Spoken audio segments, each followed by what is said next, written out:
Добрый день, уважаемые абитуриенты! Мы рады видеть вас на презентации магистерских работ от Мулинского университета. Меня зовут Гульгина Багаудинова, и сегодня я помогу вам поближе познакомиться с ними. И со мной сегодня в студии представители самого, наверное, современного института физики, математики, цифровых и нанотехнологий. Уважаемые зрители, я бы хотела вам напомнить, что мы сегодня работаем в прямом эфире, и вы можете задавать свои вопросы к нам в чат. Ответы на них вы услышите в конце нашего эфира. Прежде чем начать нашу беседу, предлагаю посмотреть небольшой видеоролик.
Вот такой современный видеоролик о современных технологиях современного института.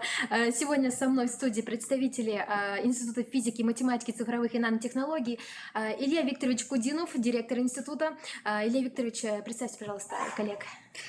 Уважаемые друзья, у меня сегодня в напарниках доцент кафедры физики и нанотехнологий Измаилов Рамиль Наилевич, руководитель одной из интереснейших магистратур нашего института. Да, и также к нам сегодня присоединится еще один... Да, совершенно верно. У нас все-таки образовательная организация, и пары никто еще пока не отменял. Да. И даже, но он уже торопится на встречу с нашими зрителями. Дорофеев Андрей Викторович, профессор, заведующий кафедрой программирования и вычислительной математики, также руководитель магистратуры, но заочной формы обучения. Да, в скором времени он к нам присоединится. Я думаю, мы можем начинать нашу беседу, так как время нашего эфира ограничено.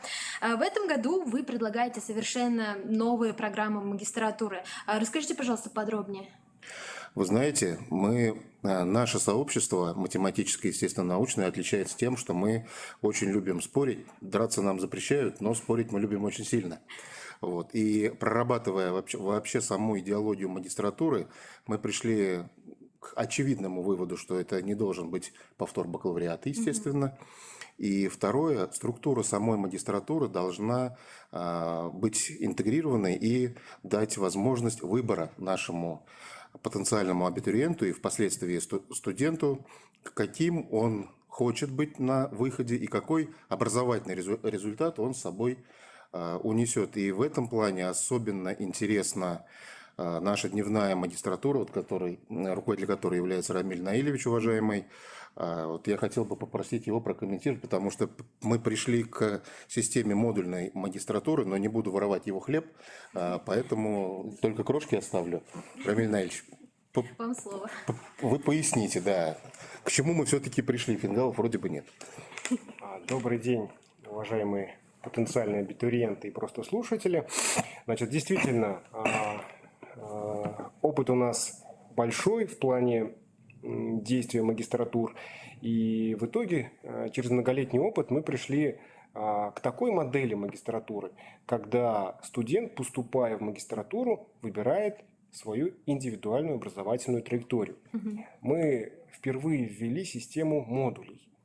У нас есть 3 модуля на выбор. Студент, поступая к нам в магистратуру, кстати, называется она «Современные технологии в физико-математическом образовании». Один из модулей – это модуль физика наносистем, это модуль теоретическая физика и астрофизика и модуль математика. Соответственно, дисциплины студент получает согласно выбранному модулю. И свою выпускную работу, соответственно, он пишет по этой тематике. Таким образом, каждый для себя подберет ту тему, которая близка ему и которая нужна ему по окончании магистратуры. Ведь, как уже Илья Викторович правильно сказал, нельзя рассматривать магистратуру как некую надстройку над бакалавриатом. Нет, это именно индивидуализация и углубление знаний, навыков, компетенций в какой-то определенной области.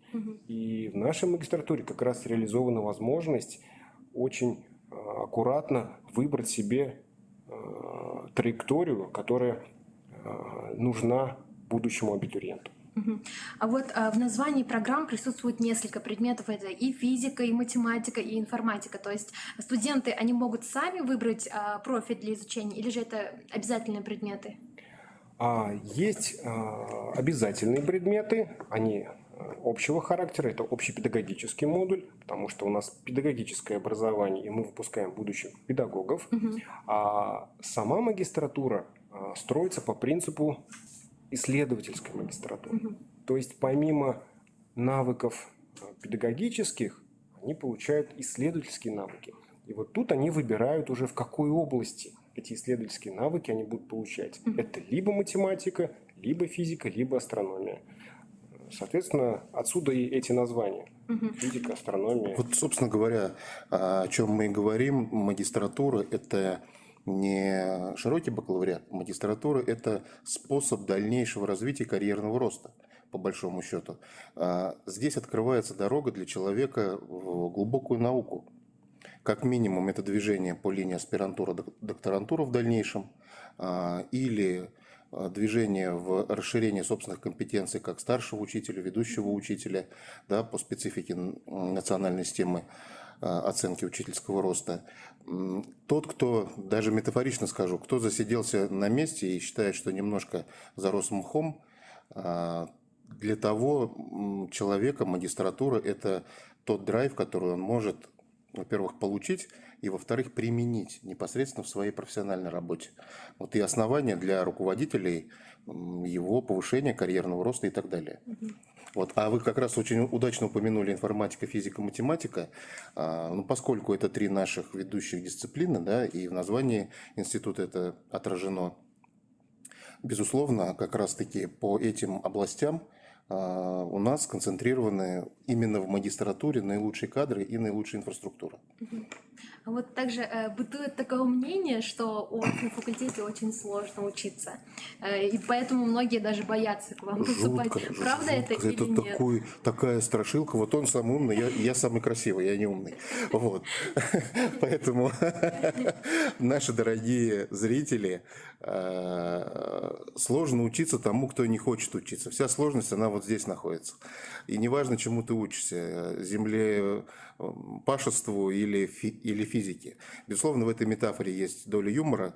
Учиться действительно непросто, но тому, кто открыт для получения новых компетенций, знаний, умений, навыков и опыта, наш институт, еще раз я применю это слово, драйв, он дает тот самый толчок развития системного мышления, критического мышления, решения задач в ситуации неопределенности, исследования глубоких научных проблем, работа на современном оборудовании, общение с компетентными коллегами, как сокурсниками, так и с преподавателями.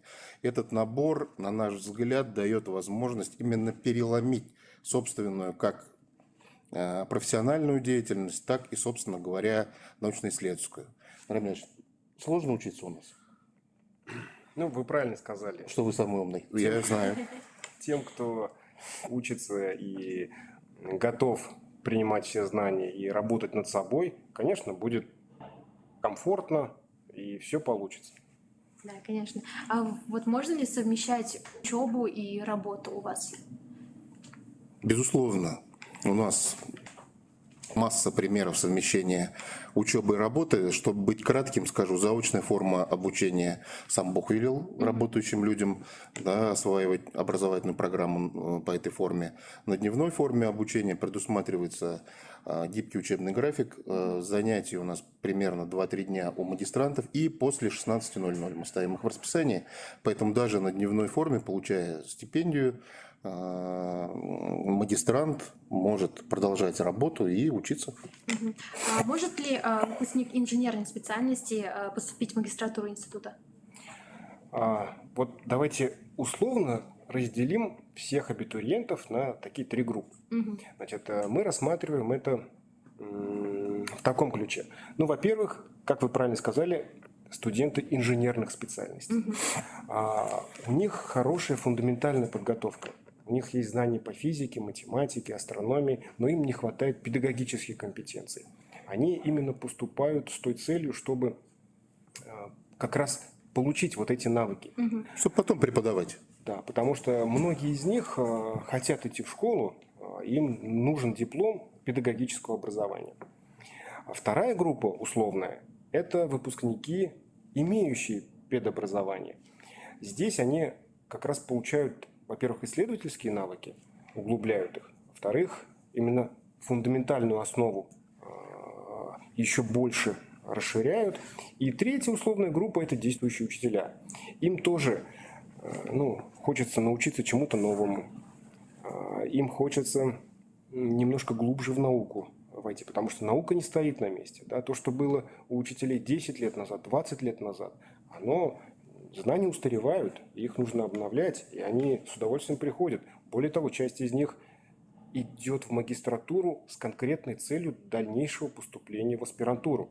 А здесь у нас вообще широкие возможности. Это и продолжение обучения как в аспирантуре педагогического университета, так и в аспирантуре УФИЦ-РАН, Академии наук, Российской академии наук. Уважаемые зрители, я бы хотела напомнить, что мы работаем в прямом эфире, и вы можете задавать свои вопросы к нам в чат. Мы на них ответим в конце эфира. Давайте поговорим про преподавательский состав. Да, есть ли какие-то интересные личности, те, кем вы гордитесь? Хороший вопрос. От себя скажу сразу. У нас личности интересные все. Все как один. Нет одинаковых людей, но, безусловно, есть такое в науке неформальное понятие, как титаны. Вот такими титанами у нас являются как раз, который работает на парах: Андрей Викторович Дорофеев, Алексей Николаевич Лачинов, Евдат Талгатович Султанаев. Это известные, очень известные люди в своих областях. И, для примера, у нас работает иностранный специалист Камал Кантинанди. Это индийский специалист. Он работает у нас в штате, что для вузов достаточная редкость. Преподавание ведется на английском языке.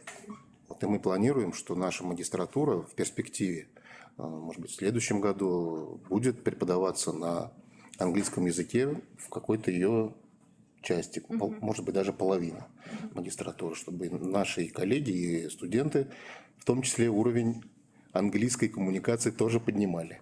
Да, к нам еще присоединяется Андрей. У Андрея Викторовича закончились пары. Здравствуйте, да. Здравствуйте. Мы вас очень ждали. Мы сегодня работаем в прямом эфире. В принципе, в прямом эфире может произойти все, что угодно. Давайте продолжим нашу беседу и поговорим об отсрочке от армии. Думаю, этот вопрос очень интересует мужскую половину наших зрителей. Будет ли отсрочка от армии, если пойти в магистратуру? В очной магистратуре отсрочка от армии предусмотрена действующим законодательством. Поэтому, продолжая обучение безразрывное, молодые люди могут не волноваться на данный счет. А что насчет стипендии? Получают ли магистранты стипендию? Безусловно, все магистранты получают стипендию, как и... Очного отделения. Очного отделения, надо оговориться, да, очного отделения, как и все обучающиеся, в том числе и их разновидности, повышенную, социальную и так далее. А есть ли какая-то помощь магистрантам по трудоустройству после завершения обучения? Андрей Викторович, может быть, тоже, то он скажет: вы меня позвали, слова не дали, обидится и больше не придет к нам. Со студентами будет заниматься. Как правило, магистранты, которые поступают к нам, они уже имеют наметки на место своей работы, поэтому... Либо работают уже, поэтому здесь вопросов таких, как правило, не возникает. Все магистранты и очного, а заочного тем более, они уже в основной своей массе, только это те, кто планирует продолжать обучение в аспирантуре, они не совсем активно работают, но у них так или иначе есть определенное место, где они зарабатывают, так скажем. Еще можно, добавлю, что спрос на учителей физики, математики, информатики, астрономии, он колоссальный. Поэтому вас просто если вы решите все-таки пойти в школу, с руками, ногами разберут.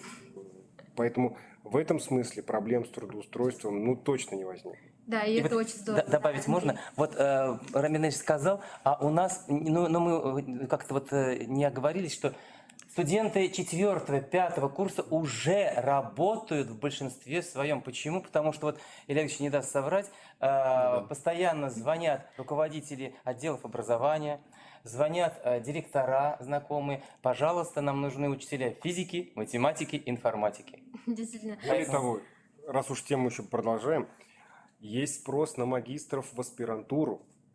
И тут звонят и говорят, дайте нам магистров для поступления в аспирантуру. Академические Поэтому, институты. академические институты, да.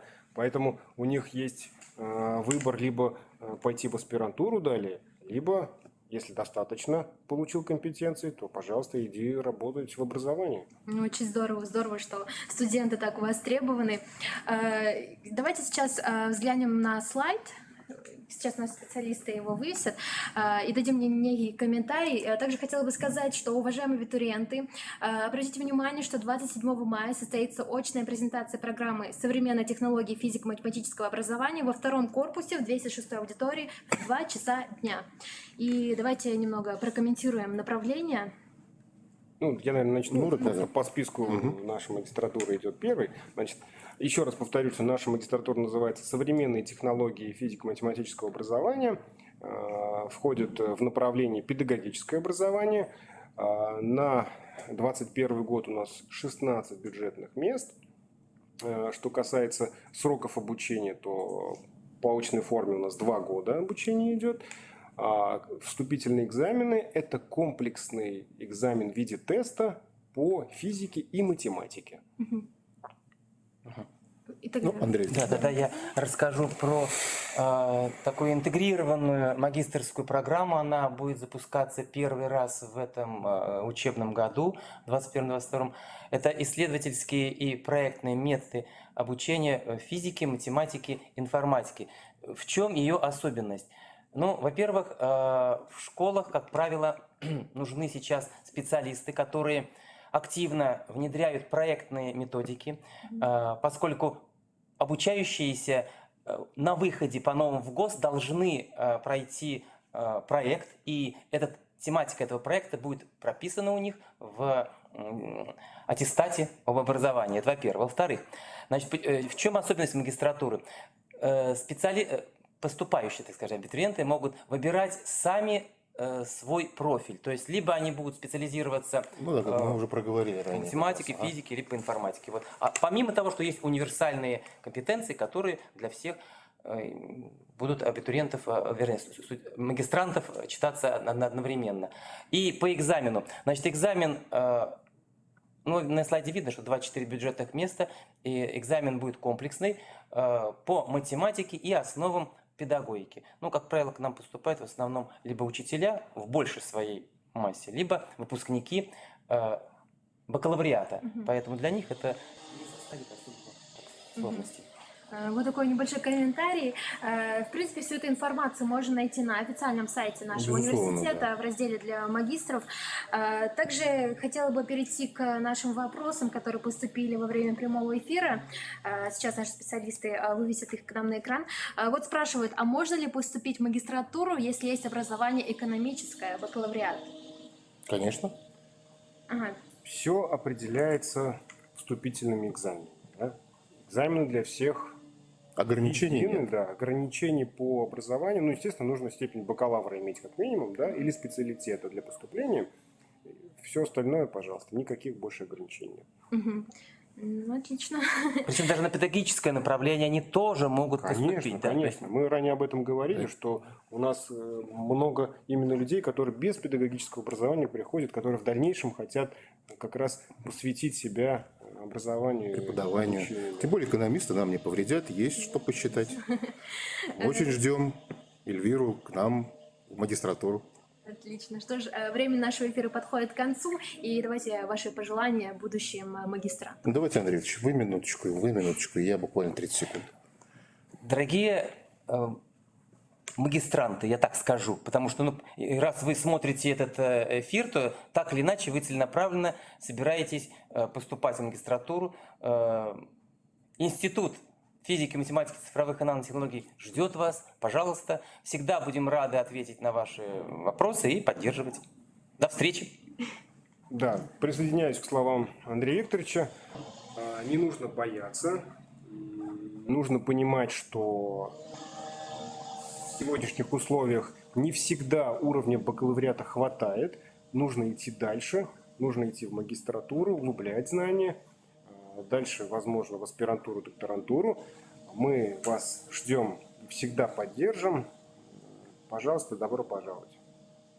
И Илья Викторович, давайте заключительное. Да, уважаемые магистранты, я хотел бы обратиться к вам и действительно подчеркнуть, не нужно бояться. У нас на физике, математике, информатике словарных диктантов не предусмотрено, как это было в школе.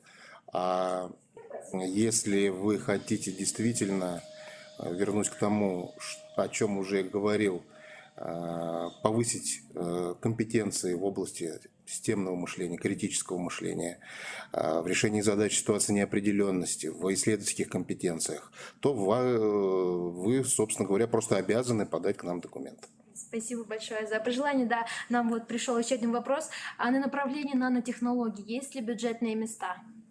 Можно я отвечу на этот вопрос? Как раз направление нанотехнологий – это один из 3 модулей, который предусмотрен в магистратуре современной технологии физико-математического образования. Один из модулей как раз и реализуется в рамках научной школы Алексея Николаевича Лачинова «Нанотехнологии перспективных материалов». И да, это и есть одна из 3 составляющих этой магистратуры и бюджетной. Ну и, собственно, да, чтобы закрыть вопрос Рафаэля, если мы говорим не о магистратуре, то на бакалавриат у нас есть научную форму обучения 25 бюджетных мест, научно-заочную тоже 25 бюджетных мест. Все, спасибо. Но не путать с магистратурой. Да, ну что ж, а время нашего эфира подошло к концу. Спасибо большое. Спасибо большое, что вы пришли. Спасибо большое нашим зрителям, что смотрели прямой эфир презентации магистерских программ Института физики, математики, цифровых и нанотехнологий. Ждем вас в нашем Акмулинском университете.